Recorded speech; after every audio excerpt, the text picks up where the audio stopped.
Hey guys, now you can follow me on Facebook. Just go to facebook.com/UltraMaximusReviews. Oh hey, it's Six-Armed Spider-Man! No, wait, stop! No, please, help me, someone help! Who did not see that coming? With this being his widest possible stance.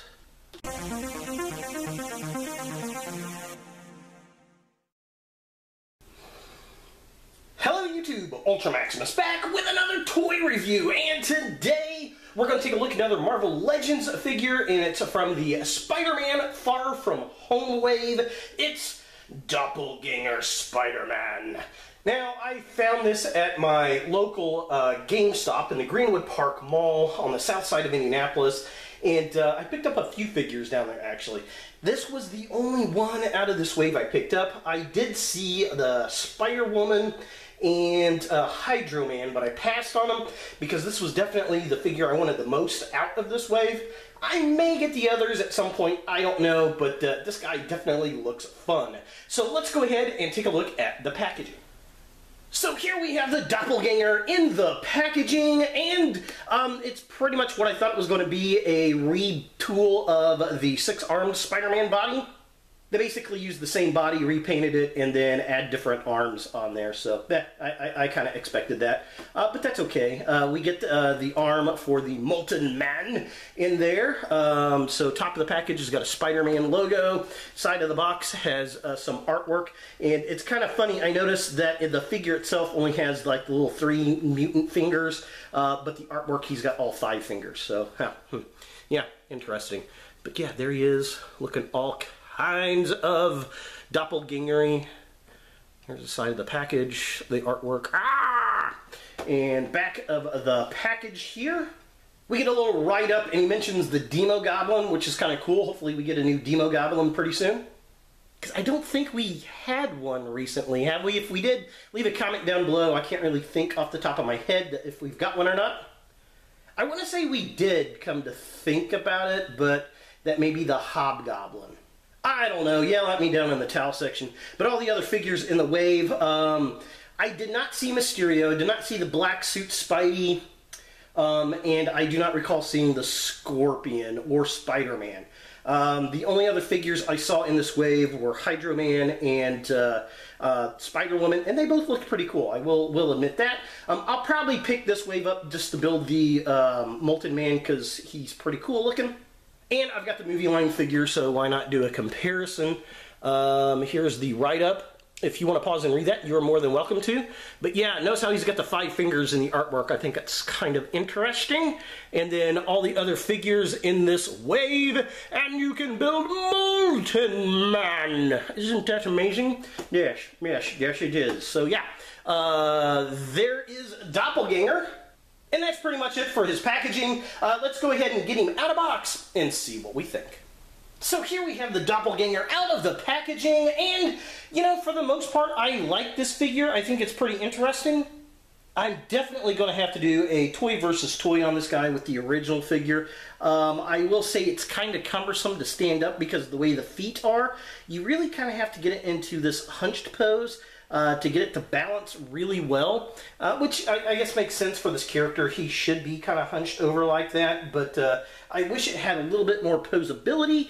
It is what it is, I guess.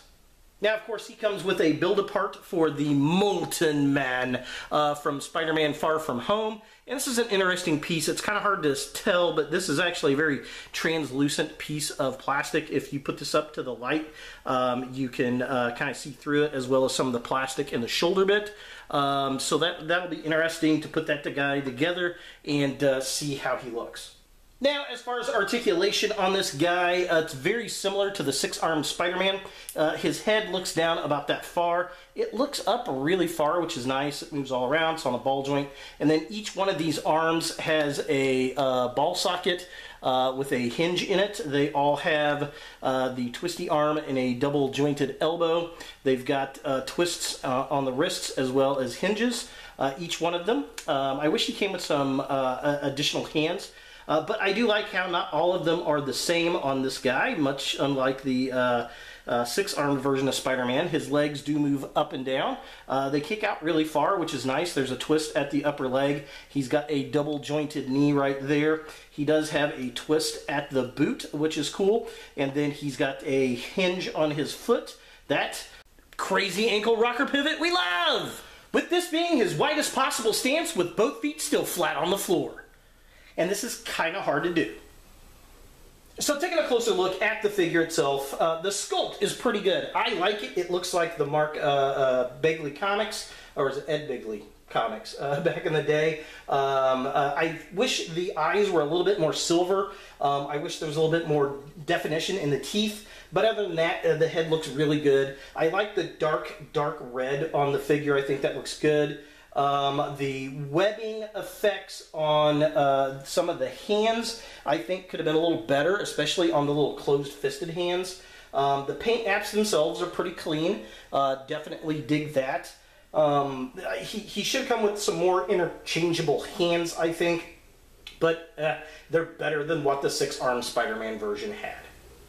So looking at the midsection of the figure, again, everything's sculpted pretty well. I like the arms on this. I like the little three-clawed fingers. The closed-fisted hands, though, the webbing just doesn't look very good. We get the nice body sculpt going on. But again, much like the six-armed Spider-Man, because it's the same body, it has no articulation in it, which is really, really bothersome. They could have at least put a twist at the waist. Or at least between like these two arms right here. I don't think that should have been a problem, but apparently somebody did. But then again, this is a whole new mold with a lot of plastic in it, so they're probably trying to save costs where they could. But other than that, I mean, that's probably one of my biggest gripes on the figure. And finally, taking a look at the legs on this figure here, you know, I said one of my biggest gripes being the waist. These feet are pretty bothersome too. Number one, just to look at them from a distance, they look very blobular, which is kind of sad. There is webbing that is sculpted into it, but it's not very deep and it doesn't stick out against the very nicely sculpted upper legs that the toes are attached to, which is a bit unfortunate. It could probably use some black wash to pull all that detail out. I don't know, I may blackwash this figure to pull the detail out to make it look a little better. And if you don't have this in the right pose, these feet suck at, standing. You would think not, considering they've got the tripod effect with the toes, but it really is kind of badly designed. For comparison, here we have the Doppelganger Spider-Man with the six-armed Spider-Man, and, yeah, I don't know. They're both okay. They share the same body, basically. This is just painted darker. This is a lot more bright.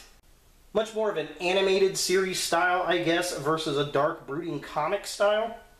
I knew we were going to get the Doppelganger when I saw the six-armed Spider-Man, but which one's better? Ah, man, I'm not sure. This one feels a lot sturdier than this one does. And the six-armed Spider-Man's actually a little easier to get to stand upright, at least. Again, with this guy, because of the way his little clawed toes are, you really kind of have to have him hunched over. But again, that's kind of how he always was in the comic anyway.